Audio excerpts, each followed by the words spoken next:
Every day he's doing something offensively. Just to be recognized, man, I'm just blessed. Just a testament. A true bad. You got mossed. Training camp is underway, and we have a big show in store for you. It's all about your favorite Washington legend, Mr. 8 to the 9, to start this show. That's right, our guy is receiving this very special honor, and we'll tell you all about that. Then, we are hitting the sidelines of practice with Logan, Fred, and Santana as they break down Washington defensive backs.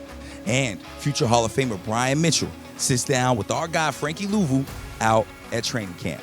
All that and more right now on Command Center.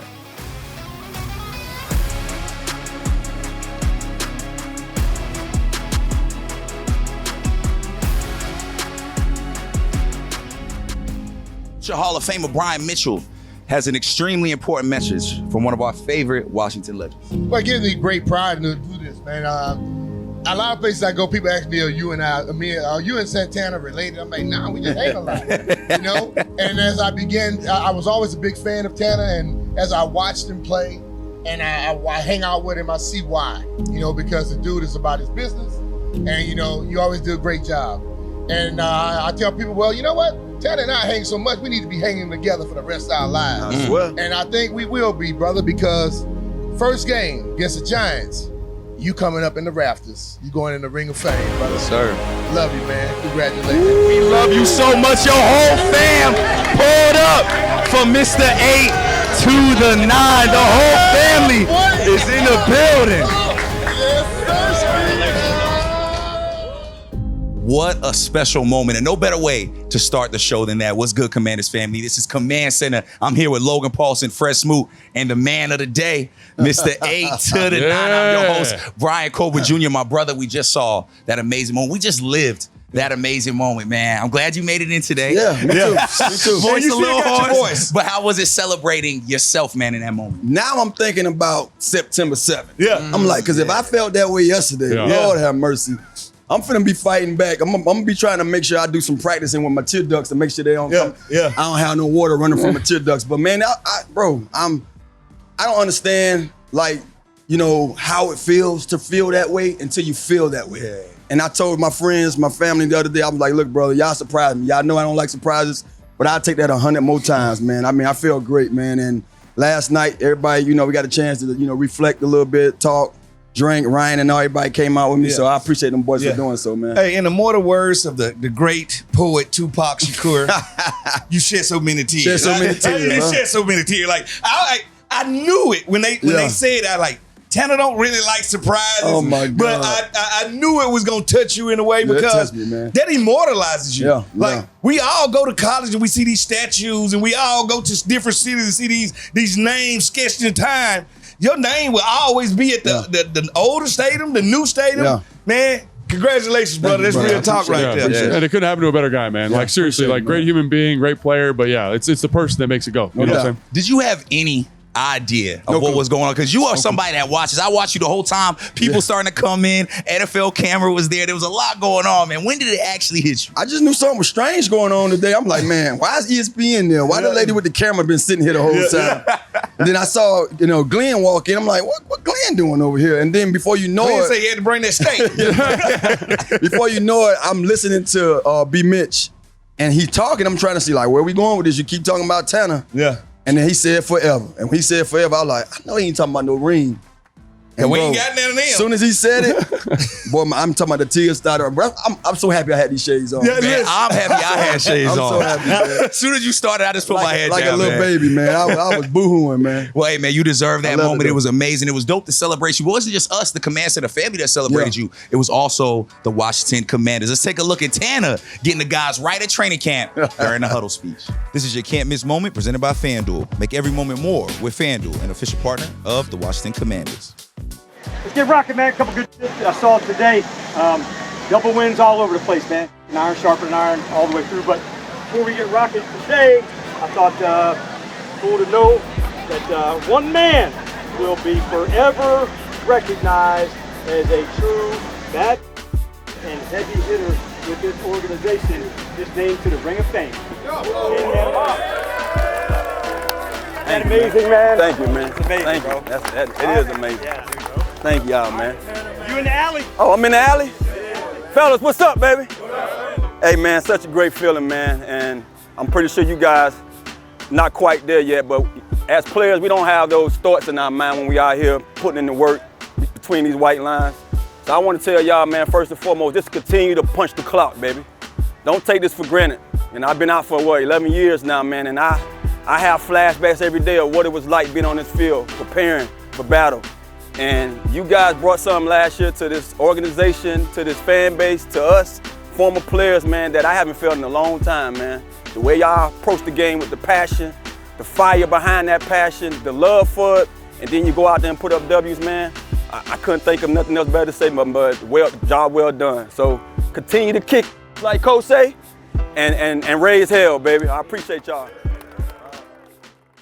Shout out my guy, Santana Moss. Great advice from an even greater legend. And it was just so great to share that moment, not only with Santana, but with this amazing fan base. Y'all showed up and showed out like y'all always do. Now, we saw a lot of 8 to the 9 jerseys. Yeah. But it wasn't just that. Yeah. We ain't seen no 2 to the 7. You a but lie. We did see. You a lie. Don't let your mama tell lies like that. We did see an 8 to the 2 jersey. And no, it was not Ben Sinnott.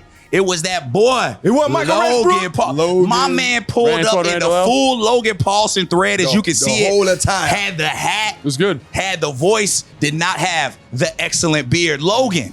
It was great to see the fans show up. That's why we call you a legend, brother. That's why, because one jersey, I appreciate that. It feels somewhat ironic or mean in some ways when you say it, but I'll take it. Listen, I would never be mean to you. Let's start with you right now, because since we're talking about Logan Paulson, let's get into this offense, Logan, because yesterday we saw some big plays made, but there's no other way to start than with Jaden Daniels, man. What did you see from him yesterday? I mean, I think Jaden Daniels throughout the training camp has looked great, man. I think the one thing is like there's certain days where, like on Friday last week, turn the ball over a little bit. Yeah. But the process is always there. He's always improving. The quick release, the quick decision making, the mastery of the offense is getting better every day. And I think it speaks to where the defense is at and how it's going to challenge him to get better. So I think it's a great situation, right? Defense, we always ahead of our offense at the beginning of training camp. But also offense is timing. But I also got to give the defense credit, man. Like for how far they've done a great job. And so the iron sharpens iron, right? So for them to have that opportunity, I think is pretty great. And we're going to talk about the defense a little later in the show, but let's stick on the offense for now, because we saw Tanner give that speech in that huddle. Oh, yeah. And I think it got some boys woken up, especially Jalen Lane making the catch of the day in the back of the end zone. Man, how cool is it to see these weapons show out? Hey, that's great. I keep telling you, man, Jaden Lane has been splashing. Every day he's doing something offensively. Like I said before, when you get a chance to go out there and catch punts and do all that stuff, if you can add to that, as a primary receiver, a primary target, oh man, that just make his doggone thing go that to the roof, through the roof. Tell you the truth. All receivers that return punts and stuff like that, they yak receivers. Like, but the catch he made in that end zone, incredible. That's different. To relax his body the way he did, they tell me he got nuance in his route run. They tell me he got nuance in his catch situation. They tell me good wide receiver, bad college quarterback. I always say this. If I find that mixture, I think you got a good athlete right there. And when you look at a guy like Jalen Lane, it's easy to get excited about those big plays. But Logan, you're watching very closely. There's other guys out there making waves. Who are that receiver group? These tight ends are standing out to you. You know, it's interesting. Like, a guy like Tyree Jackson, the 6'7" dude, converted quarterback, right? Like the frame, the movement skills are there, right? Colson Yankov has a tight end, man. The way he catches the football. I like his running ability, and the special teams ability, man. You talk about, Tana talked about it with the returners on the Command Center pod. Like, basically, like, there's two value there, right? I can play teams. I can be an excellent receiver. And then obviously Strachan, 84. He's 6'6". He's this big receiver, man. He had the next play yesterday. He had the next big play, right? Again, he's been a little inconsistent, but when he makes plays, they do splash. So I think there are some interesting guys that are kind of making a push for the roster here, which is pretty exciting. And I think a lot of people are looking at our offensive line as well, because we have seen some movement. We've seen guys in different positions. Fred, what have you seen from our offensive line so far? And how are you liking seeing Brandon Coleman inside, Josh Connolly getting some reps? I love it because they bullish right now. They look like broad street bullies. Wide shoulders. They are just there. Like when you slide Coleman inside, he instantly makes this offensive line bigger. I love Biotis. When I see a center spat it up, they tell me he got swag ball player. Like Biotis is. I love him. This is who I love to see Biotis go against. Everybody love Dexter Lawrence, sexy Dexy. Everybody love him. He dominates most centers. Every time he play Biotis, I don't hear his name called. Like, that's why I'm so hung up on Biotis. And I love the fact that Connolly got all of these dudes, and that's including Wiley and the rest of these dudes, to learn from. And he's a sponge. Like, that young dude wants to know everything. Have I took the Connolly challenge? No. Is cuddling a challenge? Yes. You dressed to do it right now. You gonna hit us with it? No. I was worried about that. Of course, man. We got to talk about our run game as well, man. Yeah. Ja'Cory Krosky-Merritt, a guy that's turning a lot of heads. He really looks the part, doesn't he? Yeah, he looks the part. I mean, we know he has the speed. One of the things that stand out to me is when you're starting to get, recognition from the coaching staff saying that this guy's been flashing.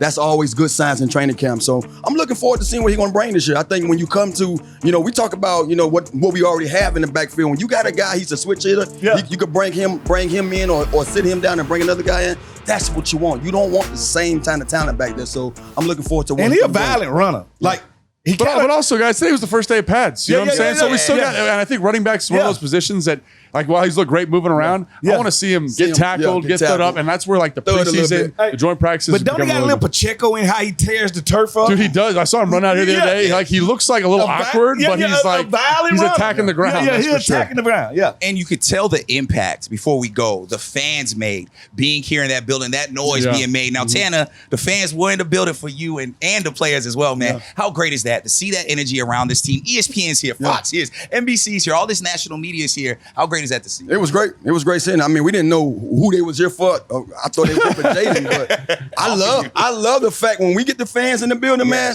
that just brings everybody. Yeah. They turn it up. My players going up. Yes. Straight up out the gate. And you know who sets the tone for that before we even get started is our head coach, Dan Quinn. Fred did have a nice little soliloquy. He talked a little bit, but it's all about our head coach, Dan Quinn. Let's hear from him at yesterday's presser. Really enjoyed the last block. I thought it was like super competitive about how we're going back, matchups, going for it. Offense wins this period, defense wins this period.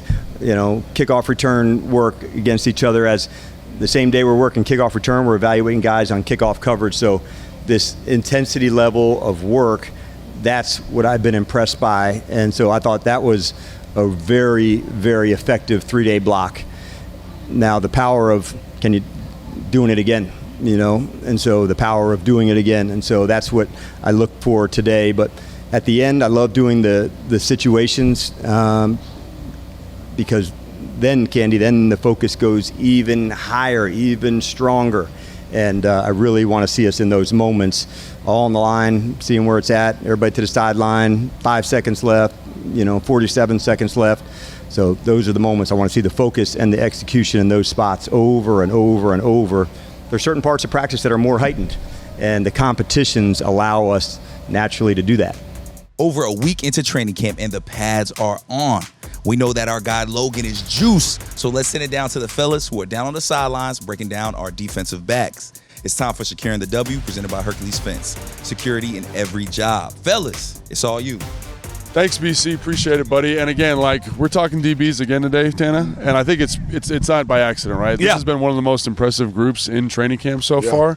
And Fred, what we got here? We got a little block destruction technique, and I don't think of DBs having to do that very often, but obviously it's a big part of the position. There you go. Do not think that we don't do the whole game. Think about this. A DB has to run behind a guy like Santana. I always hear about guys making peace treaties. No. What I'm saying is, if I have to run 40 yards behind Santana, turn around, come back and tackle a tight end, that's a whole different description of a job. Like what they're doing right now is getting off the block, playing the run fit, understanding that I got to literally keep the wide receiver away from me, dip my shoulder, get around and make that tackle. It's a tough job. I've always said that's one of the things I told you.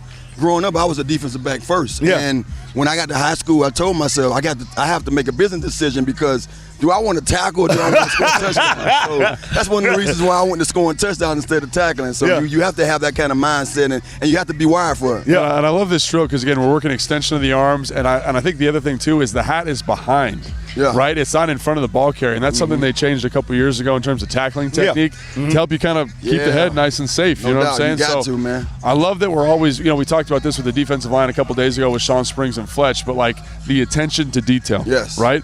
Arm extended, good lockout, and then we're tackling with the right shoulder. Hey, the small things, man. This is what it's about. It's about technique. It's about crossing the T's and dotting them I's. They understand right now, we talked about it. They do the small things. Yeah. Some teams, they get you on the team and they say, you're a pro, that should be your floor. So we shouldn't have to go through this over and over again, but this is what makes us good. Yeah.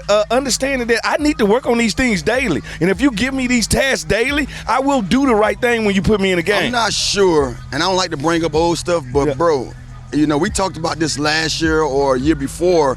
that what we saw last year in this team, we hadn't seen it for a while with our team. So it's crazy that they're so, I guess you could say, they make sure that they go over the technique, they go over the little minutia, things that people the feel small like things that you should already know, you should already have. No, they're gonna go over to make sure that we're not gonna, have nothing that we didn't talk about. So when we in those games, I'm expecting the best. I like the way that they sharpen the knife. Like that's what they do. They sharpen the knife, and they don't anticipate that you know it. They say, let's go through it so we know it's routine to you. Because once things come routine, we know as athletes, once things come routine to us, we can do them with our eyes closed. Yeah, and I love this drill over here too. I mean, talk about just another kind of progression of the tackling drill. We got the kind of that boxing bag and the rhythm of a tackle, right? Yeah. Bag goes out, I tackle it coming back in. And the other thing I want to bring up to both you guys is they got it tight, man. They got tall, long arm dudes over here. Even like Carlin Viggers, the kid, the UDFA number 22.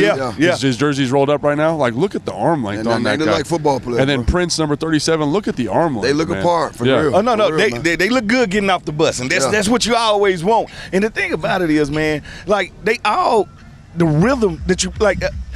It's a boy band. I keep telling you this. As a defensive back, we have to be on the same accord at the same time at all times. So the one thing I look at all the time is, do they all look the same when they doing the drill? Do we all look the same when we're backpedaling? Do we all look the same when we're doing the W drill? Do we all look the same? Do we all have the same rhythm? And if we got the same rhythm, that means we all on the same accord. Yeah, and again, this is one of those things we could talk about all day. We could watch practice all day. Like, every time I'm with you guys, I learn something new. But we only got a short window, man. We got the rest of the show to do. BC, back to you. Shout out to our crew on the sideline for talking about our defensive backs. So let's take a look at some of the defensive impact players from the Commanders who are running it back in the burgundy and gold. Bobby Wagner, 132 tackles. Future Hall of Famer right there. Then we got Frankie Luvu, who had a breakout season with 8 sacks, a career high. Then our young boy, Mikey Sanderstill, with 14 pass deflections and 2 interceptions. And then nobody can forget our safety, Quan Martin, who forced 3 fumbles. And we have our very own future Hall of Famer, Brian Mitchell, right here to catch up with our linebacker, Frankie Luvu. It's time for Best Seat in the House, presented by SeatGeek. The most disruptive idea in ticketing, a ticket that works. Expect the expected, SeatGeek. All right, Brian Mitchell here with Frankie Luvu. And Frankie, how you feeling about this year, man? Man, I'm so excited for this year. Just a lot of energy in the room, just a lot of movement, a lot of experience, a lot of knowledge, and can't wait to get this thing going. You got a veteran player on this team now, Von Miller. Yep. What's your excitement about having him on the squad? Man, I used to watch Von Miller a lot earlier in my career, and just working with him and just going through practice and whatnot, going about his habits and how he goes about his business, man. I just respect him for what he be doing. You have a guy on this team in Bobby Wagner, who's probably going to be in the Hall of Fame just like Vaughn will. They came out with the NFL top 10 linebackers. Bobby's in there and you. You know, what kind of feeling you have, and what have you learned from Bobby? Man, I learned a lot from B. I feel like I'm still his learning, and just to be recognized, man, I'm just blessed. Just a testament for my game and what I be putting into the game, and my peers looking at it, and it's just respect and blessings for me, man. If I can be a blessing to others and be a voice for others, man, that's all it's about. We sit and watch the games a lot, and I look at you, and as I got older in the league, I was still that energizer, but you seem to be that guy who's always upbeat. Yeah. Every year you want to bring something new. Yeah. What's that new thing you're working on to improve your game? Man, I just feel like everybody just being on the same page. Everybody just, he might not be that guy that be moving a lot, but as far as like if I could say one thing or resonate to that one player and bring that energy, I feel like he's gonna spark when the plays happen. So nothing changed from so far from last year, but just just tense it up just a little bit. This defense, you all did some great things last year, some things you can improve upon. Yeah. What is it that you want to see as a defense and individually? Just start fast and just finish. We talk about finishing all 4 quarters. We played through one half, and I just feel like the last 2 quarters of the game, we just got to finish, and it comes down to that, and we just got to win it when this come through. As an offensive player, I always watched our defense because it gave me that little vibe. So when I stepped on the field, I brought that with me. You all have an exciting quarterback in Jaden Daniels. Yeah. When you're on the sideline, do you ever get a chance to watch him and try to feed off of his energy? Man, by game day, I already know what Jaden gonna do. You know what I mean? Just by how he goes by practice, I seen him. I'm on the sideline. I'm going against him when it's compete period. So like, I already know what to expect from Jaden. But I still stand up and look at the big screen. You know what I mean? It depends. When we start as a defense come off and I'm sitting on the bench, I look at the offense going in. I already know what's about to happen. You know what I mean? The work's been put in. So it's nothing new for Jaden when he steps on the field, man. I feel like this year for him, it's going to even just turn it up even more. You know what I mean? Yeah. Frankie, I've been here since 1990. And I've seen these people right here, these fans. Hey, I get it. A lot of these fans, they lose their mind. And this year and last year for sure, you can see that energy. Yeah. What could you tell them to be expecting this year with this football team? From this year, we're expecting more energy. I'm expecting all 4 quarters, maybe even in the parking lot, wherever, wherever, anytime, any place. So this year, man, we started talking about a lot of energy, and we fighting all 4 quarters and fight, scratch, claw, bleed, man. We're gonna do whatever we can to get that dub at the end of the day. Well, man, I love your way. I love the way you play. I love what you stand for. Congratulations and good luck this year, Appreciate man. you. Take care of yourself. Always. You too. Back to you guys. It's time for your winning numbers, brought to you by the Maryland Lottery. Please play responsibly. And these winning numbers are no other than Frankie Luvu's 2024 season totals. 99 tackles, 8 sacks, 2 fumble recoveries, an interception, 7 passes defended, and 10 stuffs. That boy number 4 made plays all over the field.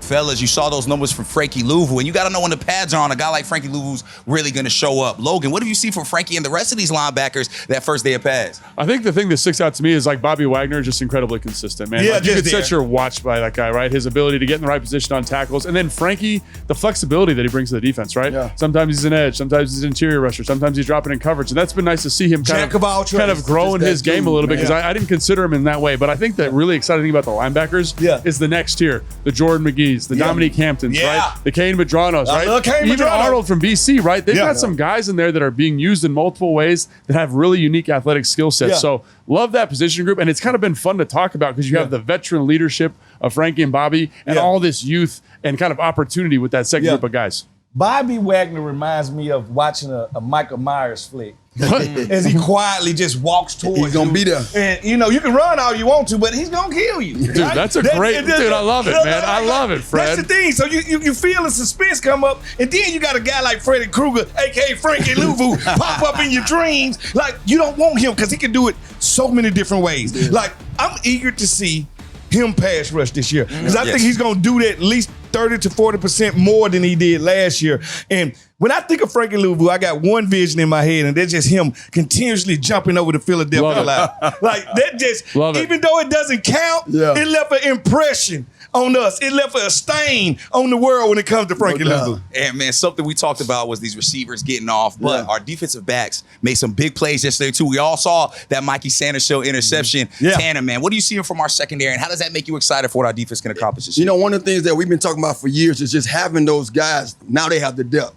And then not only just having the guys, every DB, when you see them now, you don't wish to see somebody else. Yeah. That's how I look at it now. Yeah. I remember last year, I used to be like, oh man, why we can't put that other guy in there? Now everybody looks the part. They look like they know what they're doing out there. So that's what jumped off the chop to me. Yeah. You got some guys out there that's capable of going out there and playing. You don't have to worry about saying, oh man, I got the wrong guy in the game at this time right now. You got every guy that can go out there who can cover. Fred, you're always saying it's a boy band, and I feel like it's coming together, man. The harmonies are starting to sync up, right? That's what it feels like, right? I'm not kidding. Like, because when I watch, I see, hey, we got like Lattimore's playing great man-to-man coverage. Amos, great man-to-man coverage. The instincts of Mike Sanderson. And then those 2 guys in the back end at safety. Martin, listen to me. He's ready to hit. You can't give Will Harris got to get some love too, right? my guy. I know. So I'm looking at that and I say, man, they are playing so well. They understand the man coverage principles at such a high level. To me, it's one of the most exciting groups training camp. And a guy that we depended on a lot last year was Ikwanagami. Like, now he's doing a great job too. He's pushed down, but he's having a camp. He's still Jonathan Jones. Jonathan Jones is out there having a camp. Like, you can play any of these guys, and I'm not worried. Like, there go the thing as a coach. If I can play everybody and the performance don't go down, we got a chance to win, man. And like Dan Quinn said, it is all about competition, and that's what we're seeing here at Training Camp at Commanders fans. You can catch us live at Training Camp here, because we got some more live shows for y'all. Now, if you haven't been able to tune into Command Center Training Camp Live, it is okay, because we'll be back August 4th at 9 a.m. streaming live on the Commanders YouTube, Facebook, and X. That's 9 a.m. And you never know what you'll see at Command Center Training Camp Live, including a special announcement from Mr. 8 to the 9. An incredibly historic career. Over 10,200 receiving yards.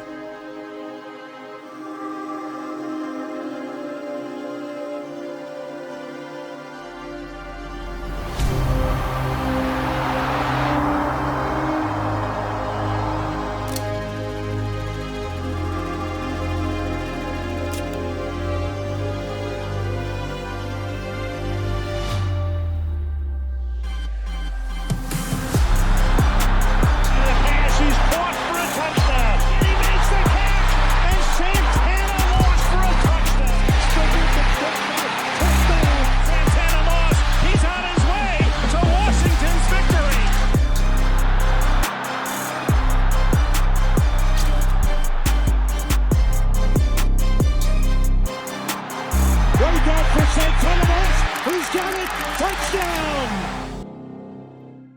Drank them tears, drank them tears. Boy, that was intense, man, to see my dog Tanner, man. What's your first thoughts when you see that and reflect on the career? It just feels good, man. Honestly, like I say, man, when you put the work in, man, I think the next best thing is just, getting showered, from people telling you how great you were or how good you were. So to finally get some of that recognition, man, it feels great. Fred, I know it means something to you too to see your boy getting love. It do. Especially for somebody that don't ask for it. That's the thing about it. Yeah. Like, at the end of the day, from the day I met this dude, he was somebody's uncle. Like, that's just the way he was. He never really cared about the accolade. That wasn't really a thing. He just really wanted to go out there and play football. Whatever happened, however it lays out for him. That's always been his motive. But to see him be appreciated like that, especially him being a classmate, that just put our class on a whole nother level too. Because I always tell people, pound for pound, 2001, best football class of all time. Yeah, straight up. And I think the other thing to me is, like, you want to leave a legacy with everything you do. Yeah. And in this sport, it's really hard to do. Like Fred, you were a good player. I was a good player, but I'm never gonna leave anything like that. They might put and so for people to acknowledge what you've done, and it couldn't happen to a more deserving guy, man. It's really cool to see everything you've got, and you totally deserve it, man. One of the things that stood out to me too, and I was sitting here thinking about it, and I'm like, I got 5 kids. My youngest came out there, I was playing ball. Yeah. So she know me more from doing this than playing football. Yeah. So first thing I thought about was her. Like, damn, I get to show her. Get to see. I get to show her something that she didn't even know. She know of it because the kids tell her about it. Yeah. But she's gonna finally be able to witness that. Like, wow. So you really was a good football player. You know what I'm saying? It's great that you got your flowers while you're still around to smell them, my brother. Nobody deserves it more, like Logan said. And you know what? Let's look at those numbers, those career numbers that got my boy that ring. It's time for Top 5, presented by UA Local 5 Plumbers, protecting the nation's capital since 1890. Taking a look at the legendary career for Mr. 8 to the 9, 14-year career, 732 receptions, over 10,200 yards. It's okay. That's okay. 66 touchdowns. Luckily, none of them touchdowns was on me. That's what I'm talking Fred always gonna find a way to make it about himself. And speaking of legendary Washington players, we have one of the best to do it, also a member of the Ring of Fame, with a special message to Mr. 8 to the 9. Check it out. Santana, 8 to the 9, Cowboy Killer. I want to congratulate you and welcome you into the Ring of Fame. I couldn't think of another teammate more deserving. I was wondering, man, when they gonna put my man Tanner, man, up on the Ring of Fame? I'd been coming to the stadium, I see all those names up there, and if there's anybody that I play with that is more deserving than you, I don't know him, man. Congratulations to you. Welcome to the Ring of Fame. A message from the captain, all about Mr. 8 to the 9. Now, we know you hate all this attention, but there's still more to come. I hear those fans big up me all the time, but to honestly say the organization felt the same way, that's the stamp. Yeah. That's why I say, hey, I'm going to embrace it. And that's what matters, man. Showing you love. And again, you deserved it. Like Logan kept saying, nobody better to get that honor. Commanders family, we need you in the building. Make sure you pull up week 1 at the crib against the New York Giants when we honor my boy, Mr. 8 to the 9. For Logan Paulson, for Fred Smoot, and the man of the hour, the man of the year, Santana Moss, I'm Brian Colbert Jr. This is Command Center. We'll catch y'all next week. You got mossed.